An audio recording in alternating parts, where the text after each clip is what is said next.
like a sheep to the slaughter. And as a lamb before the shearer is silent, so he did not open his mouth in his humiliation. He was deprived of justice. Who can speak of his descendants? For his life was taken from the earth. Now an angel of the Lord said to Philip, "Go south to the road, the desert road that goes down from Jerusalem to Gaza." So he started out, and on his way he met an Ethiopian eunuch, an important official in charge of all the treasury of the Kandake. The Kandake.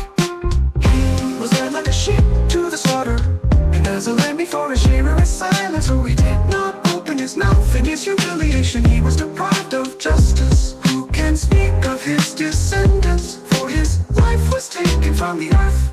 This man had gone to Jerusalem to worship, and on his way home was sitting in his chariot reading the book of Isaiah the prophet.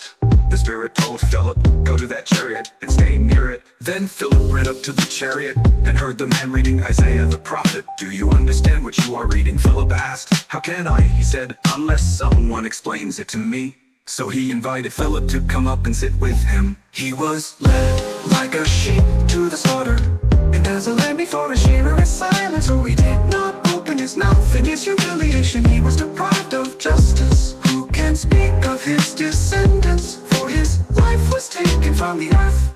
The eunuch asked Philip, "Tell me please, who is the prophet talking about, himself or someone else?" Then Philip began with that very passage of scripture and told him the good news about Jesus.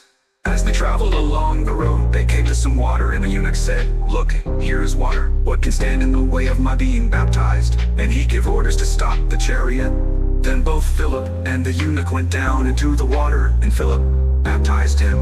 He was led like a sheep to the slaughter, and as a lamb before a shearer is silent, so he did not open his mouth in his humiliation. He was deprived of justice. Who can speak of his descendants? For his life was taken from the earth. When they came up out of the water, the Spirit of the Lord suddenly took Philip away, and the eunuch did not see him again, but went on his way rejoicing.